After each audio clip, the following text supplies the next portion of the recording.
Pour parcourir, Frédéric, bonjour, la Bonjour. presse de ce matin. Alors moi, j'ai jeté un œil sur les journaux. J'étais étonné, on ne parle pas beaucoup de la COP23, mais quand même, c'est le sujet qui domine. Oui, finalement, c'est pas forcément en une, mais il y en a un petit peu partout. Il y a une bonne nouvelle d'ailleurs, pour une fois, en couverture du Parisien aujourd'hui en France.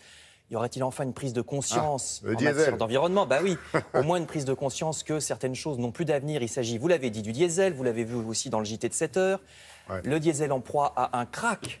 Il devient difficile de vendre un diesel sur le marché de l'occasion. Plus personne n'en veut, même pour le neuf. On est passé en 5 ans de 74% des achats de voitures en diesel à seulement 46%.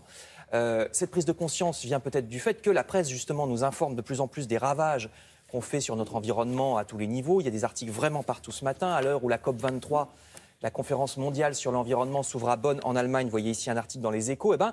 Il est temps, titre en couverture, La Croix, il est plus que temps de passer aux actes pour sauver le climat. Le journal publie, si besoin était, une courbe absolument effrayante des températures depuis la fin du 19e siècle, c'est-à-dire à peu près depuis le moment où on a commencé à polluer. Vous voyez, je crois que ça se passe de commentaires, cette courbe des températures.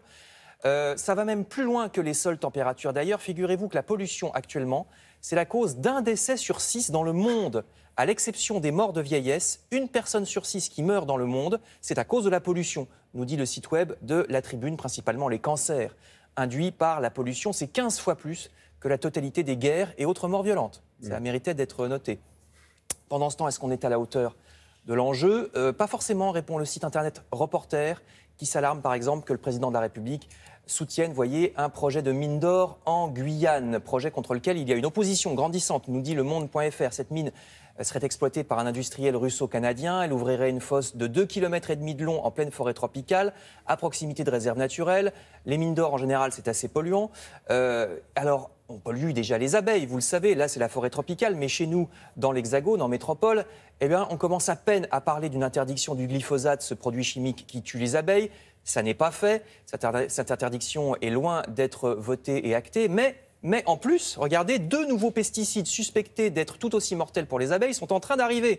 C'est un article de Boursorama. Des associations ont déposé un recours, mais le gouvernement dit qu'il ne peut rien faire parce que l'Agence nationale de sécurité sanitaire est indépendante et elle a décidé d'autoriser de manière indépendante ces 2 produits. Donc le gouvernement dit qu'il ne peut rien faire et ces produits arriveront pour tuer encore des abeilles.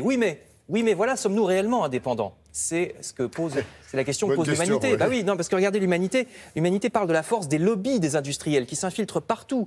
Ils dépensent des centaines de millions d'euros, par exemple, pour faire des études qui, comme c'est bizarre, vont toujours dans le sens de leurs produits. Ça, c'est pour célébrer octobre 1917. C'est étrange. Oui, l'humanité fait une couverture sur la Révolution, mais cet article est vraiment très bien sur l'omniprésence des lobbies, notamment pour influencer les hommes politiques. C'est un article très complet. Alors heureusement, il y a quand même des pays qui agissent. Regardez, vous allez voir une carte et une photo. La carte à gauche, ça vous montre combien la Chine, vous voyez ce bâton rouge là à droite, la Chine investit de plus en plus dans les nouvelles énergies. A priori, les Chinois sont pas fous. Ça veut peut-être dire qu'on devrait s'y mettre aussi si on veut conquérir des nouveaux marchés. Et puis ça bouge aussi, c'est la photo en Arabie Saoudite. C'est la photo du futur roi, le prince Salman, qui, outre l'autorisation de conduire pour les femmes, outre le fait qu'il veut un islam plus modéré, outre aussi la grande opération anticorruption qu'il vient de réaliser avec des arrestations de notables, c'est dans tous les journaux. En plus de tout ça, le futur roi Salman veut engager l'Arabie Saoudite, regardez, dans une baisse de la dépendance au pétrole. C'est pas seulement une révolution de palais, comme le dit Les Échos, c'est pas seulement une purge, c'est aussi ça. Non mais c'est vrai, il dit que l'Arabie Saoudite est trop dépendante du pétrole et qu'il faut trouver d'autres sources de développement. Je dis bien l'Arabie Saoudite. C'est quand même quelque chose qu'il va falloir suivre. Et vous le savez aussi bien que moi, il paraît maintenant que la fabrication de voitures électriques est particulièrement polluante. Oui, donc il faudra aussi qu'on revienne sur le sujet. Mais moins quand même. On parle aussi des apiculteurs, vous avez parlé des abeilles, parce qu'en France, ils ne baissent pas les bras ils ne sont pas fatalistes. Et puis, samedi, j'en profite, puisque vous parliez du climat qui fait la une, effectivement, en ce début de semaine des journaux. Le climat, il en sera question dans notre rubrique C'est un monde. Ça sera samedi matin. Merci beaucoup, Frédéric.